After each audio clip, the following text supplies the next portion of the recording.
Let's go live to Lviv and Joseph Lindsley, the editor of Ukrainian Freedom News. Joseph, all weekend I was thinking, I can't wait to talk to you on Monday morning to find out what the inside word there in Ukraine is about what has happened.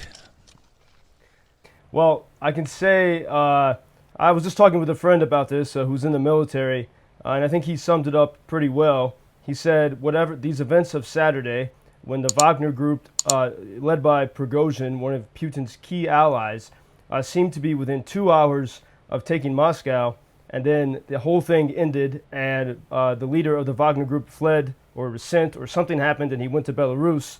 And my friend, a Ukrainian soldier, said it was a circus, but it was simply a guilty pleasure to enjoy.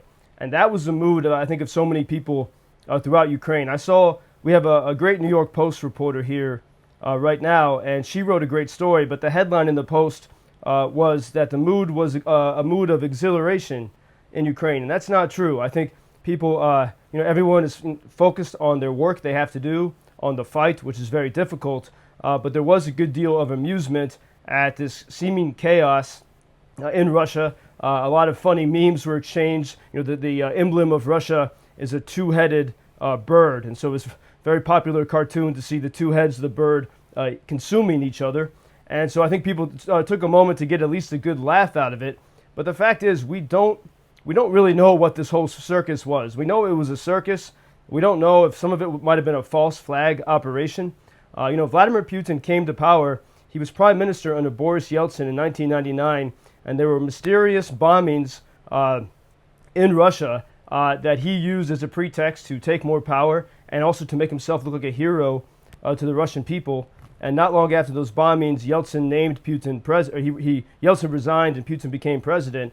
Many people think that he staged those bombings, and so there's a lot of the main take here is to be skeptical of whatever's happening in Russia. And I think, and to look at, for example, it's pretty common among the Western commentators in the UK and the US to be. Some people are concerned about this. They said, maybe Putin will be replaced with someone worse. And whenever I saw those stories over the weekend, anyone who says that is not really taking seriously just how bad Putin has been. I mean, we already have cities like Bakhmut and Mariupol totally destroyed. The children that have been kidnapped, the women raped. There's been so many atrocities. It's not a question of will it be worse than Putin. Is there any way to get someone better? And so, looking at that situation, we don't know. What was it an attempt for? Is Prigozhin still loyal to Putin, and was he trying to help Putin find out who would be a traitor? There's so many different permutations and possibilities, and that's why the attitude here in Ukraine was simply to look at it as a circus and to have a good laugh about it while continuing the necessary work toward victory. Are the details about Prigozhin's retreat, that deal, still hazy? And where is he? And how in the world could Putin allow him to live after this? Yeah, see, these things, Bob, there's so much that does not make sense. And, as always, I'd never trust a single piece of information coming out of Russia. They don't have free press. Everything is controlled. So we really can't. They say that Prigozhin was in Belarus. We don't know if we can trust that. Prigozhin, he started out as he's called Putin's chef because he was his catering company. Putin trusted enough to serve Putin without poisoning him, and so there was many years of great trust. Some called him Putin's Rasputin, in a way, but we really don't know. I mean, I guess let's say this: even if this was some kind of ruse, even then, it shows, though, that there is incredible weakness in Russia compared to the Russia of February 24th, 2022, that said that they could take Kyiv in 3 days. Whatever's happening in Russia right now is a sign of weakness. Now, this doesn't mean that Russia's not a serious threat. And as we've been, I think everyone here realizes, the more Ukraine has a chance of succeeding, the more Russia's going to have to do crazier and crazier things. Perhaps this is part of that. And then another thing to keep in mind is, for example, I have a friend, Taras Bick, who's been working for 16 months on the project of breaking up the Russian Federation. This is like the long-term dream that, when there's victory for Ukraine, in order for there to be peace in Europe and the world, Russia has to be broken up into multiple republics. And whenever my friend, he travels around to different conferences around the world, meets with Russian dissidents, and they've been working very steadily on this. But whenever he mentions this to others, when I talk about this project, this dream that maybe Russia could be broken up, Western commentators and political experts and people in the Pentagon, they laugh at this idea, or they were laughing at this idea until Saturday. And so Saturday, no matter what it was, it does show that there is a fundamental weakness in the Russian system, and whether or not that can be exploited is a major question. In 2014, when the Ukrainians had their revolution and they kicked out the pro-Russian regime, it was completely different from what we saw on Saturday in Russia. And it was the people took over all of the public institutions, and for several weeks there were no police in Ukraine. Everything was disbanded, but there was hardly any crime because it was a revolution of the people, and they managed themselves and they controlled themselves. Really, it was something extraordinary. What we're seeing in Russia, if it is some kind of instability, is the chieftains fighting each other, while the people, as always, are spectators.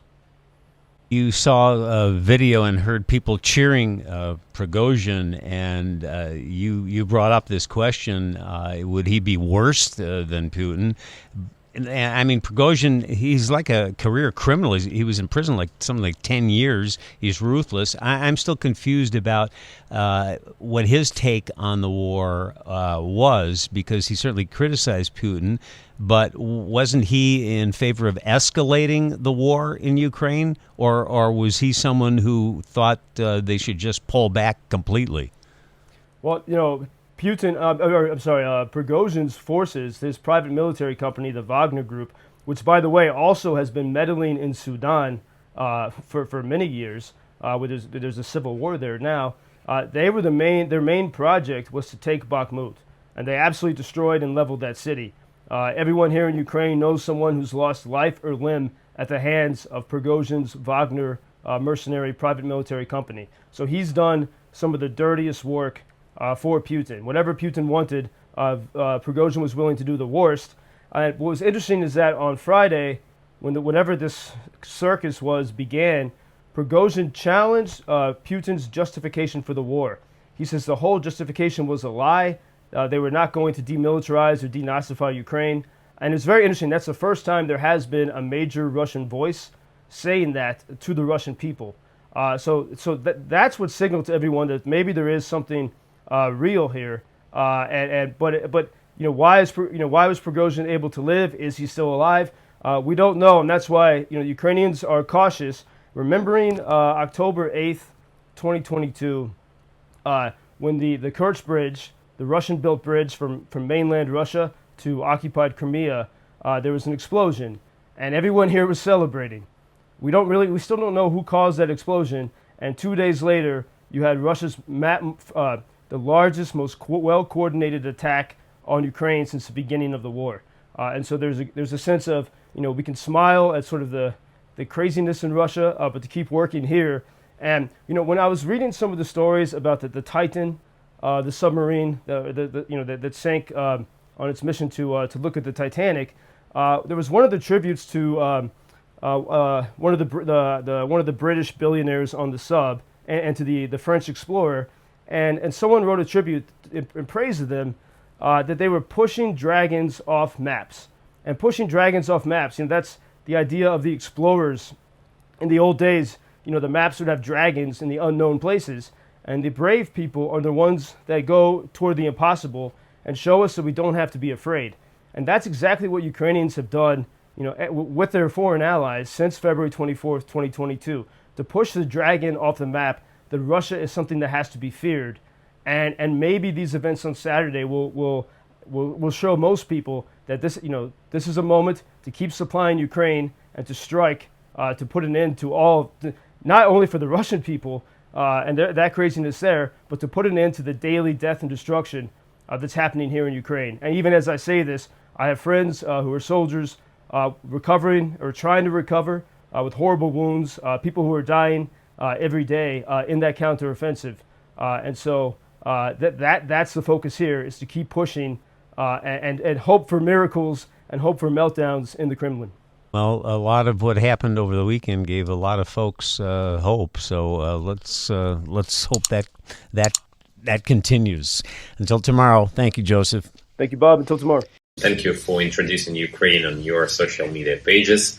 That's very important, that much more people can get more information about the situation here and how everybody can help Ukraine to stay stronger and to save all the world. Что он сказал? Well, which side are you on? На чьей ты стороне? Come on now. Which side are you on? На чьей ты стороне? Ебать.